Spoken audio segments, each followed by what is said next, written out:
ಇವನೇನು ಅನ್ಕೊಬಿಟ್ಟು ನನ್ನ ಲವ್ ಮಾಡಿಬಿಟ್ಟು ಆರಾಮಾಗಿ ಬಿಡ್ಬೋದು ಅಂತ ಅನ್ಕೊಂಡವನೇ ಅಲ್ವಾ? ಚಾನ್ಸೇ ಇಲ್ಲ. ಆ ಮಿಟ್ಟುಗಳಾಡಿ ಅದು ಏನು ಮನಸ್ಸು ಚೇಂಜ್ ಮಾಡಿಬಿಡ್ಲೋ ನಾನು ಹುಡ್ಕೊಂಡು, ನನಗಂತೂ ಗೊತ್ತಿಲ್ಲ.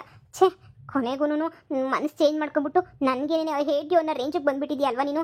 ನಾನು ನಿನ್ನಂತೂ ಸುಮ್ಮನೆ ಬಿಡಲ್ಲ ಕಣೋ. ಅದೇನು ತೀರ್ಮಾನ ಮಾಡಬೇಕು ತೀರ್ಮಾನ ಮಾಡಿರಿ. ಇವತ್ತು ಹೆಂಗಿದ್ರು ನಿಮ್ಮ ಅಪ್ಪ ಇನ್ನೊಂದು ವಾರ ಇರಲ್ಲ ಅಂತ ಗೊತ್ತು. ವಾರದೊಳಗಡೆ ಅದೇನು ತೀರ್ಮಾನ ಮಾಡಬೇಕು ಅದನ್ನೆಲ್ಲ ತೀರ್ಮಾನ ಮಾಡ್ಕೊಂಡೇನೆ ನಾನಂತೂ ಕಳಿಸೋದು. ಅಲ್ಲಿ ತನಕ ಇವನಂತೂ ಬಿಡಲ್ಲ, ನೋಡ್ತಾ ಇರು. ಅಯ್ಯೋ, ಇವಳು ಯಾಕೆ ಇಲ್ಲಿಗೆ ಬಂದವಳೆ? ಓ ಶಿಟ್, ನನ್ನ ಕತೆ ಮುಗೀತೈತಿ ಇವಾಗ. ಏನು ಮಾಡಲಿ? ಇವಳು ಕೊನೆಗೂ ಹೇಳ್ದಂಗೆ ಮಾಡೇ ಬಿಟ್ಲಲ್ಲಪ್ಪ ಇವಳು. ಅಪ್ಪ ಮನೆಗೆಲ್ಲ ಸುರೋಯ್ತು. ಅಮ್ಮಂಗೆ ಹೆಂಗೋ ಹೇಳಿ ಮ್ಯಾನೇಜ್ ಮಾಡ್ಬೋದು. ಆದರೆ ರೊಚ್ಚುಗೆ ಏನಂತ ಹೇಳಿ ಮ್ಯಾನೇಜ್ ಮಾಡಲಿ? ಮೊದಲೇ ನಾಯಿ ಥರ ಆಡ್ತಾವಳೆ, ಇವಾಗ ಇನ್ನೂ ದೊಡ್ಡ ನಾಯಿ ಥರ ಆಡ್ತಾಳೆ. ಏನಪ್ಪ ಮಾಡಲಿ ಇವಾಗ ನಾನು? ಅಯ್ಯೋ ಬೇಬಿ, ವಾಟ್ ಈಸ್ ದಿಸ್? ಯಾಕೆ ಬಂದ ಇಲ್ಲಿಗೆ? ಏನಾಯ್ತೆ? ನಾನು ಹೇಳಿದ್ದೆ ತಾನೇ ನಿನಗೆ ಬರಬೇಡ ಅಂತ ಹೇಳ್ಬಿಟ್ಟು, ಮತ್ತೆ ಯಾಕೆ ಬಂದ ಇಲ್ಲಿಗೆ? ಅಯ್ಯೋ, ಹೀಗೇನಾದರೂ ಅಮ್ಮ ಅಪ್ಪ ಯಾರಾದರೂ ನೋಡಿದ್ರೆ ನನ್ನ ಕತೆ ಗೋವಿಂದ ಕಣೆ. ಈಗ ತಾನೇ ಸ್ವಲ್ಪ ಹಂಗೋ ಹಿಂಗೋ ಅಂತೇಳ್ಬಿಟ್ಟು ಅಪ್ಪಂಗೆ ಹೇಳಿ ನಂಬಿಸಿ, ಇಲ್ಲ ನಾನು ಅವಳು ಜೊತೆಗೆ ಇಲ್ಲ ಅಂತ ಏನೇನೋ ಹೇಳಿ ಬಿಟ್ಟಿದ್ದೀನಿ. ಈಗ ಮತ್ತೆ ನೀನು ನನ್ನ ಜೊತೆನೇ ಇದೆಯಾ ಅಂತ ಗೊತ್ತಾದರೆ ನನ್ನ ಕತೆ ಮುಗಿಸ್ಬಿಡ್ತಾರೆ ಕಣೆ. ಯಾಕೆ ಬಂದೆ ಅಮೇರಿಕಾಯಿಂದ? ನಾನು ಹೇಳಿದ್ದೆ ತಾನೇ ಒಂದು ಸ್ವಲ್ಪ ಟೈಮ್ ಕೊಡು ನನಗೆ, ನಾನು ಏನಾದರೂ ಯೋಚನೆ ಮಾಡ್ತೀನಿ ಅಂತ ಹೇಳಿ. ಹಲೋ, ಜಾಸ್ತಿ ಓವರ್ ಆಕ್ಟಿಂಗ್ ಮಾಡಬೇಡ. ನಿಮ್ಮ ಅಪ್ಪ ಮನೇಲಿಲ್ಲ ಅಂತ ನಂಗೆ ತುಂಬ ಚೆನ್ನಾಗಿ ಗೊತ್ತು. ಅವ್ರು ಫಾರಿನ್ಗೆ ಹೋಗಿದ್ದಾನೆ ಅಂತಲೂ ನನಗೆ ಚೆನ್ನಾಗಿ ಗೊತ್ತು. ಅಮ್ಮ, ನೀನು, ನಿನ್ನ ಹೆಂಡತಿ ಅಷ್ಟೇ ಜನ ಮನೆಗಿರೋದು ಅಂತಲೂ ನನಗೆ ಚೆನ್ನಾಗಿ ಗೊತ್ತು. ಯಾಕೋ ನನಗೆ ಮೋಸ ಮಾಡಿದೆ? ನನ್ನೇ ಲವ್ ಮಾಡ್ತೀನಿ ಹಂಗೆ ಹಿಂಗೆ ಅಂತ ಹೇಳಿ ಇಷ್ಟೆಲ್ಲ ಮಾಡಿ ಯಾಕೆ ಮೋಸ ಮಾಡ್ತಾ ಇದೆಯಾ ನನಗೆ? ನಾನೇನು ಚೆನ್ನಾಗಿಲ್ವಾ? ಇಲ್ಲ ಅವಳು ಯಾರು ನನಗಿನ ಚೆನ್ನಾಗವಳ? ಫೋಟೋ ಕಳಿಸು ಅಂತಂದರೆ ಓಹೋ ನೀನು ನನ್ನ ಹತ್ರ ತುಂಬ ಚೆನ್ನಾಗಿ ನಾಟಕ ಮಾಡ್ತಾ ಇದೆಯಾ ಅಂತ ಆಯಿತು ಅಲ್ವಾ? ಅಯ್ಯೋ, ಅವಳ ಜೊತೆ ಫೋಟೋನೇ ತೊಗೊಂಡಿಲ್ಲ ಹಾಗೆ ಹೀಗೆ ಅಂದು ಹೀಗೆ ನೋಡಿದ್ರೆ ಅವಳೇ ಬೇಕು ನಾನೇ ಬೇಡ ಅಂತ ಹೇಳ್ತಾ ಇದೆಯಾ? ಸರಿ, ಅದೇನೋ ನಾನು ನೋಡೇ ಬಿಡ್ತೀನಿ. ಆಂಟಿ ಹತ್ರ ನಾನು ಮಾತಾಡ್ತೀನಿ. ಆಂಟಿನೇ ಹೇಳಿದ್ರು ತಾನೆ ಯಾವತ್ತಿದ್ರು ನೀನೇ ನನ್ನ ಮನೆ ಸೊಸೆನಮ್ಮ ಅಂತ ಹೇಳ್ಬಿಟ್ಟು.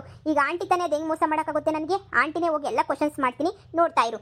ಬೇಬಿ ಪ್ಲೀಸ್ ಇಲ್ಲಿಂದ ಹೊರಡು, ಸುಮ್ಮನೆ ದೊಡ್ಡ ಸಮಸ್ಯೆ ಆಗ್ತದೆ. ನೋಡು, ನಾನು ನಿನಗೆ ಹೇಳಿಲ್ವಾ, ಅರ್ಥ ಮಾಡ್ಕೋ, ದೊಡ್ಡ ಸಮಸ್ಯೆ ಮಾಡಬೇಡ ಎಲ್ಲನೂ. ಈಗ ಏನಾದರೂ ಸ್ವಲ್ಪ ವಿಚಾರ ಗೊತ್ತಾದ್ರೂ ಸುಮ್ಮನೆ ಇರಲ್ಲ ಅಷ್ಟೇನೆ. ಈಗ ನೀನು ಹೋಗು, ಸುಮ್ಮನೆ ಇಲ್ಲಿಂದ ಹೋಗು. ಯಾಕೆ ಬೇಕು ಸುಮ್ಮನೆ? ಅಮ್ಮನಿಗೂ ಹುಷಾರಿಲ್ಲ. ಸುಮ್ಮನೆ ಅವಳು ರೊಚ್ಚು ಮೊದಲೇನೆ ಆಸ್ತಿಗೆಲ್ಲ ಅರ್ಧ ಭಾಗ ಅವಳದು ಅಂತ ಗೊತ್ತಾಗಿರೋದಕ್ಕೆ ರಾಕ್ಷಸಿ ಥರ ಆಡ್ತಾವಳೆ. ಆಡ್ಲಿ ಬಿಡು, ಆಡ್ಲಿ, ನನಗೇನಂತೆ, ನನಗೇನು ಬೇಜಾರಿಲ್ಲ. ಈಗ ಸದ್ಯಕ್ಕೆ ನಾನೇನು ನನಗೆ ಆಂಟಿಗೆಲ್ಲ ನ್ಯಾಯ ಕೊಡಿಸ್ಬೇಕಷ್ಟೇ. ಆಂಟಿ ಹತ್ರ ಮಾತಾಡ್ಕೊಂಡು ನಾನು ಹೋಗ್ತೀನಿ. ನಾನೇ ನಿಮ್ಮ ಸಂಸಾರನ ಹಾಳು ಮಾಡಬೇಕು ಅಂತ ಇದು ಮಾಡ್ತಿಲ್ಲ. ಆದರೆ ಯಾಕೆ ಆಂಟಿ ಈ ಥರ ಮಾಡಿದ್ರಿ ಅಂತ ನಿಮ್ಮ ಅಮ್ಮನ ನಾನು ಒಂದ್ಸಲ ಕ್ವಶನ್ಸ್ ಮಾಡಬೇಕಲ್ವಾ? ಅದಕ್ಕೆ ಆಂಟಿನ ಕ್ವಶನ್ ಮಾಡಿ ಕೇಳಿ ಆನ್ಸರ್ ಪಡ್ಕೊಂಡು ಹೋಗ್ತೀನಿ. ಬೇಬಿ ಅರ್ಥ ಮಾಡ್ಕೊಳೆ. Please try to understand. Please ಜೋರಾಗಿ ಕೂಗ್ಬೇಡ. ಈಗ ಅಮ್ಮ ಬಂದ್ರೆ ಅಮ್ಮನ ಹತ್ರನೂ ಬೈಸ್ಕೋಬೇಕು, ಎಲ್ಲರ ಹತ್ರನೂ ಬೈಸ್ಕೋಬೇಕು. ನೀನು ಯಾಕೆ ನನ್ನ ಕಷ್ಟ ಅರ್ಥ ಮಾಡ್ಕೋತಿಲ್ಲ? ಸರಿ, ನಾನು ಅಮೆರಿಕಾಗೆ ಬರ್ತೀನಿ, ನೀನು ಸದ್ಯಕ್ಕೆ ಹೋಗು. ನಾನು ಹೇಳಿದ್ನಲ್ಲ ಅಮೆರಿಕಾಗೆ ಬರ್ತೀನಿ ಅಂತ ಹೇಳ್ಬಿಟ್ಟು, ನಾನು ಒಂದ್ಸಲ ಮಾತು ಕೊಟ್ಮೇಲೆ ಅದು ಅಷ್ಟೇ.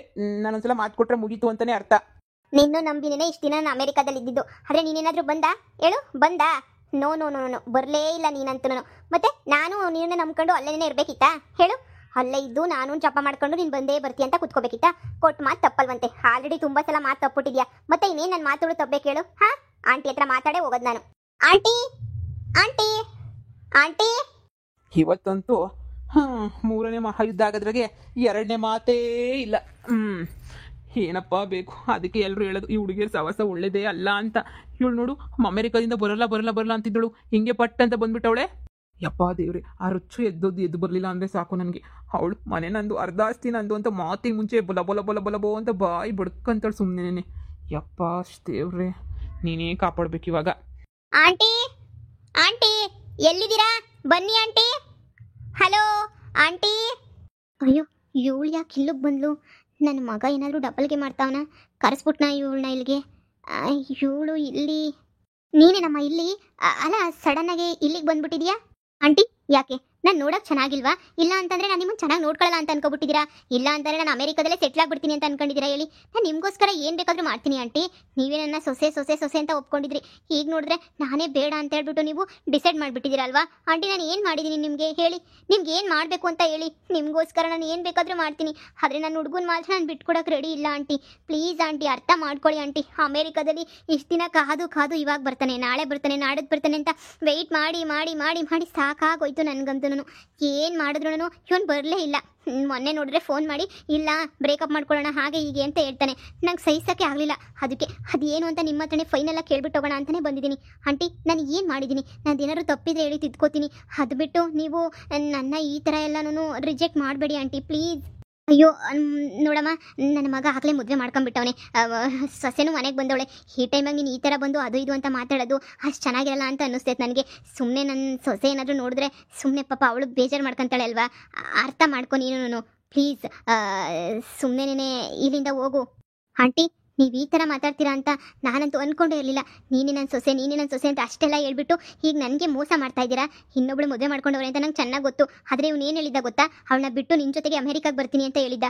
ಈಗ ನೋಡಿದ್ರೆ ಎಲ್ಲ ಉಲ್ಟಾ ಹೋಗ್ಬಿಟ್ಟಿದೆ ಅಲ್ಲ ಆಂಟಿ. ಏನಾಯಿತು ಆಂಟಿ ಹೇಳಿ ನನಗೂ. ನಂಗೆ ತುಂಬಾ ಬೇಜಾರಾಗ್ತಾ ಇದೆ ಆಂಟಿ. ನೀವು ಈ ಥರ ಸಡನ್ನಾಗಿ ಚೇಂಜ್ ಆಗೋಕ್ಕೆ ಕಾರಣ ಆದರೂ ಏನು ಆಂಟಿ ಹೇಳಿ? ಕಾರಣ ಏನು ಅಂದರೆ, ಒಬ್ಬರಿಂದ 3 ಜನದ ಜೀವನನೂ ಹಾಳಾಗೋಗ್ಬಾರ್ದು ಅಂತ ನಾನು ಡಿಸೈಡ್ ಮಾಡಿದ್ದೀನಿ. ಈ ಥರ ನೋಡು, ಸುಮ್ಮನೆ ಈ ಥರ ಎಲ್ಲ ನಾನು ನಿನ್ನ ಜೀವನ ಹಾಳು ಮಾಡ್ಕೊಂಡು ನನ್ನ ಮಗನ ಜೀವನ ಹಾಳು ಮಾಡ್ಕೊಂಡು ಹಾಗೇನೆ ಈಗ ಸೊಸೆ ಜೀವನನೂ ಹಾಳು ಮಾಡೋಕೆ ನನಗೆ ಇಷ್ಟ ಇಲ್ಲ. ನೋಡು, ಅವಳು ಹಳ್ಳಿ ಹುಡುಗಿ, ತುಂಬ ಮುಗ್ದೆ ಅವಳು. ಅವಳಿಗೆ ಏನೂ ಗೊತ್ತಾಗಲ್ಲ. ಅವಳಿಗೆ ಮೋಸ ಮಾಡಿದ್ರೆ ದೇವ್ರು ನನಗೆ ಒಳ್ಳೇದು ಮಾಡ್ತಾನೆ. ನೀನೇ ಯೋಚನೆ ಮಾಡು. ಏನೋ ಗೊತ್ತಿಲ್ಲದೆ ಎಲ್ಲ ನಡೆದೋಗ್ಬಿಟ್ಟೈತೆ. ನಿನಗೆ ಇನ್ನೂ ಜೀವನ ಐತೆ. ನೀನು ಒಳ್ಳೆ ಎಜುಕೇಟೆಡ್ಡು, ನೋಡೋಕೆ ತುಂಬಾ ಚೆನ್ನಾಗಿದೆಯಾ. ಇಷ್ಟೆಲ್ಲ ಇರಬೇಕಾದ್ರೆ ನಿನಗೆ ಯಾವ ಹುಡುಗ ಬೇಕಾದರೂ ಬಂದು ಮದುವೆ ಮಾಡ್ಕೊತಾನೆ. ಆದರೆ ನನ್ನ ಸೊಸೆ ಮೊದಲೇ ಹಳ್ಳಿ ಗುಗ್ಗು. 10 ರೂಪಾಯಿ ಅಷ್ಟು ಓದಿಲ್ಲ ಅವಳಂತೂ. ಏನೋ ಅರ್ಧಂಬರ್ಧ ಓದ್ಕೊಂಡು ಬಂದವಳೆ. ನೋಡೋಕ್ಕೂ ಏನು ಇನ್ನಷ್ಟು ಚೆನ್ನಾಗಿಲ್ಲ. ಆಮೇಲೆ ಇನ್ನು ಅವಳದು ಮದುವೆನೂ ಆಗೋಗ್ಬಿಟ್ಟೈತೆ. ಎಲ್ಲರಿಗೂ ಗೊತ್ತಾಗೈತೆ ಅವಳು ಮದುವೆ ಆಗೈತೆ ಅಂತ. ಮತ್ತು ಯಾರು ತಾನೇ ಅವಳಿಗೆ ಹುಡುಗನ ಕೊಟ್ಟು ಮದುವೆ ಮಾಡ್ತಾರೆ? ನೀನೇ ಯೋಚನೆ ಮಾಡು. ಅದಕ್ಕೆ ನಾನು ಈ ಥರ ತೀರ್ಮಾನ ಮಾಡಿದ್ದು. ಅಷ್ಟು ಅಲ್ಲದೆ ನನ್ನ ಗಂಡಂಗೆ ಅವರ ತಂಗಿ ಮಗಳು ಅಂದರೆ ಪ್ರಾಣನೇ ಇಟ್ಕೊಂಡವ್ರೆ. ಅವ್ರ ಆಸೆಗೆ ನಾನು ಯಾಕೆ ಮಣ್ಣು ಹಾಕಬೇಕು ಅಂತೇಳ್ಬಿಟ್ಟು ಈ ಥರ ಸಡನ್ನಾಗಿ ನಾನು ಡಿಸಿಷನ್ನ ಚೇಂಜ್ ಮಾಡಿಕೊಂಡೆ ಅಷ್ಟೇನೆ. ನಿನ್ನ ಮೇಲೆ ಯಾವುದೇ ಕೋಪ ದ್ವೇಷ ಏನೂ ಇಲ್ಲ ನನಗೆ. ನನಗೂ ನಿನ್ನಂಥ ಬ್ರಿಲಿಯಂಟು, ಹಾಗೆ ನೋಡೋಕೆ ತುಂಬ ಚೆನ್ನಾಗಿರೋ ಸೊಸೆ, ಎಲ್ಲ ಆಫೀಸೆಲ್ಲ ಮೇಂಟೈನ್ ಮಾಡೋ ಅಂಥ ಸೊಸೆನೇ ಬೇಕು ಅಂತ ತುಂಬ ಅಂದ್ಕೊಂಡಿದ್ದೆ. ಆದರೆ ವಿಧಿ ಬರಹ ಹಿಂಗೆ ಇರಬೇಕಾದ್ರೆ ನಾವೇನು ಮಾಡಬೇಕಾಗುತ್ತೆ ಹೇಳು ಮಗಳೇ? ಆಂಟಿ, ಏನಂಟಿ ವಿಧಿ ಬರಹ ಆ ಬರಹ ಈ ಬರಹ ಅನ್ಕೊಂಡು? ನನಗಂತೂ ನಿಜ ಇಷ್ಟ ಆಗ್ತಿಲ್ಲ ಆಂಟಿ. ನನಗೆ ನೋಡಿ ಆಂಟಿ, ನನಗೆ ಹಿಂದಿನ ಕಾಲದ ಪುರಾಣ ಕತೆ ಅದೆಲ್ಲ ನನಗೆ ಬೇಕಾಗಿಲ್ಲ. ನನಗಂತೂ ನಿಮ್ಮ ಮಗನ ಬಿಟ್ಟಿರೋಕೆ ನನ್ನ ಕೈಲಂತೂ ಆಗಲ್ಲ. ನೀವೇ ಏನಾದರೂ ಡಿಸೈಡ್ ಮಾಡಿ. ನನಗಿಂತ ಅವಳು ಅಷ್ಟೊಂದು ಚೆನ್ನಾಗಿದ್ದಾಳೆ ಇಲ್ಲ ಅಷ್ಟೊಂದು ಗ್ರೇಟಾ? ನೀವೇ ಹೇಳ್ತೀರಾ. ಎಲ್ಲ ಅವಳಿಗಿನ ನೀನೇ ಎಲ್ಲದರಲ್ಲೂ ಮೇಲು ಅಂತ. ಮತ್ತೆ ಯಾಕೆ ನೀವು ನನ್ನ ಸೆಲೆಕ್ಟ್ ಮಾಡಿದಾಗ ಅವಳು ಸೆಲೆಕ್ಟ್ ಮಾಡ್ತಾ ಇದ್ದೀರಾ? ಯಾಕಂದರೆ ನನ್ನ ಗಂಡ ಸೆಲೆಕ್ಟ್ ಮಾಡಿರೋದು ಅವಳನ್ನ. ಅದಕ್ಕೆ ನಾನು ಅವಳನ್ನೇ ಸೊಸೆ ಅಂತ ಒಪ್ಕೊಂಡಿದ್ದೀನಿ. ನನ್ನ ಮಗಂಗೂ ಅದನ್ನೇ ಹೇಳಿದ್ದೀನಿ. ನೋಡು, ಕಷ್ಟನೋ ಇಷ್ಟನೋ ಏನೋ ಗೊತ್ತಿಲ್ಲ, ನೀನಂತೂ ಅವಳ ಜೊತೆನೇ ಸಂಸಾರ ಮಾಡಬೇಕು ಅಂತ ನನ್ನ ಮಗಂಗೂ ಹೇಳಿದ್ದೀನಿ. ನೀನು ಅರ್ಥ ಮಾಡ್ಕೊಂಡು ಇಲ್ಲಿಂದ ಹೋದರೆ ತುಂಬಾ ಚೆನ್ನಾಗಿರುತ್ತೆ. ಅವಳಿಗೇನಾದರೂ ಗೊತ್ತಾಗಿ ಬಂದರೆ ಸುಮ್ಮನೆ ಪ್ರಾಬ್ಲಮ್ ಆಗುತ್ತೆ ಮಗಳೇ. ನಿನಗೆ ಒಳ್ಳೆ ಹುಡುಗನ ನೋಡಿ ಮದುವೆ ಮಾಡೋ ಜವಾಬ್ದಾರಿ ನಂದು, ಸರಿನಾ? ನನ್ನ ಮಗ ಗೊತ್ತಿಲ್ಲದೂ ತಪ್ಪು ಮಾಡೋನೆ. ಈಗಲೂ ಅವನು ನಿನ್ನ ತುಂಬಾ ಇಷ್ಟಪಡ್ತಾನೆ ಅಂತ ನನಗೆ ಗೊತ್ತು. ನನ್ನ ಮಾತು ಕಟ್ಟಿಬಿದ್ದವನು ಸುಮ್ಮನೆ ಆಗೋನು ಅಷ್ಟೇನೆ. ಈಗ ನೋಡು, ಆಗಿದ್ದೆಲ್ಲ ಆಗೋಗೈತೆ. ಜೀವನದಾಗೆ ಎಲ್ಲನೂ ಬಿಟ್ಟು ನಡಿಬೇಕಾಗುತ್ತೆ ಒಂದೊಂದ್ಸಲ. ಅದಕ್ಕೆ ಹೇಳ್ತಾ ಇದ್ದೀನಿ, ಎಲ್ಲ ಬಿಟ್ಟು ನಡಿ. ನಿನ್ನ ಮೇಲೆ ಇವಾಗ ಎಲ್ಲರೂ ಲೈಫು ನಿಂತೈತೆ. ನೀನೊಂದು ಡಿಸಿಷನ್ನಿಂದನೇ ಎಲ್ಲರೂ ಜೀವನ ಸರಿ ಹೋಗುತ್ತೆ ಇಲ್ಲ ಹಾಳಾಗೂ ಹೋಗುತ್ತೆ. ನೀನೇ ಯೋಚನೆ ಮಾಡು, ನೀನು ಯಾವ ಥರ ಇರಬೇಕು ಅಂತ ಅಂದ್ಕೊಂಡಿದ್ಯಾ? ನನ್ನ ಮಗನ ಬಿಟ್ಟು ನೀನು ಚೆನ್ನಾಗಿದ್ದು ಅವರಿಬ್ಬರನ್ನು ಚೆನ್ನಾಗಿರಕ್ಕೆ ಬಿಡ್ತೀಯಾ? ಇಲ್ಲಾಂದರೆ ನನ್ನ ಮಗನೇ ಬೇಕು ಅಂತ ಹಠ ಮಾಡಿ 3 ಜನ ಸಂಸಾರವನ್ನು ಹಾಳು ಮಾಡ್ತೀಯಾ? ಯೋಚನೆ ಮಾಡು. ಅಮ್ಮ, ಆದರೂ ಇವಳಿಗೆ ಮೋಸ ಆಗುತ್ತೆ ಅಂತ ನನಗೂ ಒಳೊಳಗೇನೆ ತುಂಬ ಬೇಜಾರಾಗ್ತೈತೆ. ಇಷ್ಟು ವರ್ಷ ನಾನು ಲವ್ ಮಾಡಿ ಸಡನ್ನಾಗಿ ಕೈ ಕೊಟ್ಟರೆ ಅವಳಿಗೂ ಮನಸ್ಸಿಗೆ ಬೇಜಾರಾಗುತ್ತೆ ಅಲ್ವಾ ಅಮ್ಮ? ಅದನ್ನೇ ನಾನು ಹೇಳ್ತಿರೋದು. ನೋಡಮ್ಮ, ನಮ್ಮ ಕಡೆಯಿಂದನೇ ತಪ್ಪಾಗೈತೆ, ಅದು ಗೊತ್ತಿರೋ ವಿಚಾರನೇ. ನೋಡು, ದಯವಿಟ್ಟು ಕೈ ಮುಗಿದು ಕೇಳ್ಕೊತೀನಿ, ನಮ್ಮನ್ನ ಕ್ಷಮಿಸ್ಬಿಡು. ತಪ್ಪಾಗ್ಬಿಟ್ಟೈತೆ ನನ್ನ ಮಗುನಿಂದ. ಈಗ ಏನು ತಾನೇ ಮಾಡೋಕ್ಕೆ ಸಾಧ್ಯ ಹೇಳು? ಆಂಟಿ, ನನಗೆ ನಿಮ್ಮ ಮಗುನ ಬಿಟ್ಟು ಬದುಕೋ ಶಕ್ತಿನೇ ಇಲ್ಲ ಆಂಟಿ. ನೀವು ಏನು ಹೇಳಿದ್ರು ಮಾಡ್ತೀನಿ ಆಂಟಿ. ನನಗೆ ಆಸ್ತಿ ಪಾಸ್ತಿ ಏನು ಬೇಡ, ಎಲ್ಲ ಅವಳಿಗೆ ಕೊಟ್ಟಿದ್ದೀರ ತಾನೆ. Okay, it's okay, no problem. ನಾನು ಇವನ ಜೊತೆ ಮಾತ್ರನೇ ಇರ್ತೀನಿ, ಓಕೆನಾ? ಅವಳಿಗೆ ಆಸ್ತಿ ಕೊಟ್ಟು ನನಗೆ ಇವನನ್ನು ಕೊಡ್ಬೋದಲ್ವಾ ಆಂಟಿ ನೀವು? ಒಂದ್ಸಲ ಯೋಚನೆ ಮಾಡ್ಬೋದಲ್ವಾ ಆಂಟಿ ನೀವು? ಯಾರು ಬೇಕು ಅಂತ ಅವಳೇ ಡಿಸೈಡ್ ಮಾಡ್ಕೊಳ್ಳಿ. ಆಸ್ತಿ ಅಂತೂ ನನಗೆ ಬೇಡ, ನನ್ನ ಹುಡುಗ ನನಗೆ ಬೇಕಷ್ಟೇನೆ. ಹೌದು, ಅಮೆರಿಕಾದಲ್ಲೇ ಲೈಫ್ ಲೀಡ್ ಮಾಡಬೇಕು ಅಂತ ನಾನು ಅಂದ್ಕೊಂಡಿದ್ದೆ. ಆದರೆ ಒಂದು ಕ್ಷಣ ಕೂತ್ಕೊಂಡು ನನಗೆ ಇವನು ಬೇಕಾ ಇಲ್ಲ ಅಮೆರಿಕ ಬೇಕಾ ಅಂತ ಡಿಸೈಡ್ ಮಾಡಬೇಕಾದ್ರೆ ನಂಗೆ ಇವನೇ ಬೇಕು ಅಂತ ಅನ್ನಿಸ್ತು ಆಂಟಿ. ಇವಳು ನಾನು ಎಷ್ಟು ಇಷ್ಟಪಡ್ತಾಳೆ. ಇವಳು ಮೋಸ ಮಾಡೋಕ್ಕೆ ನನಗೆ ಮನಸ್ತಾನೆ ಹೆಂಗೆ ಬರ್ಬೇಕು ಹೇಳು? ಛೇ, ಮೋಸ ಗಿಸಾನ ಸೀನೇ ಇಲ್ಲ. ಬಟ್ ಏನು ಮಾಡೋಣ, ತಗ್ಲ ಹಾಕೊಂಬಿಟ್ಟಿದ್ದೀನಿ. ಒಂದು ಕಡೆ ಇವಳು, ಒಂದು ಕಡೆ ಅವಳಿಗಂತೂ ಗಾಂಚಲಿನೇ ಜಾಸ್ತಿ. ನಮ್ಮಮ್ಮಂಗೆ ಯಾಕೆ ಅರ್ಥ ಆಗ್ತಾ ಇಲ್ಲ, ನಾನು ಇವಳ ಜೊತೆ ಇದ್ರೇ ಚೆನ್ನಾಗಿರ್ತೀನಿ ಅಂತ. ನಮ್ಮಮ್ಮನ ಮಾತು ಕಟ್ಟಿಬಿದ್ದು ನಾನು ಏನೂ ಮಾತಾಡ್ದಿರೋ ಪರಿಸ್ಥಿತಿಗೆ ಬಂದ್ಬಿಟ್ಟಿದ್ದೀನಲ್ಲ. ಛೇ, ಏನಪ್ಪ.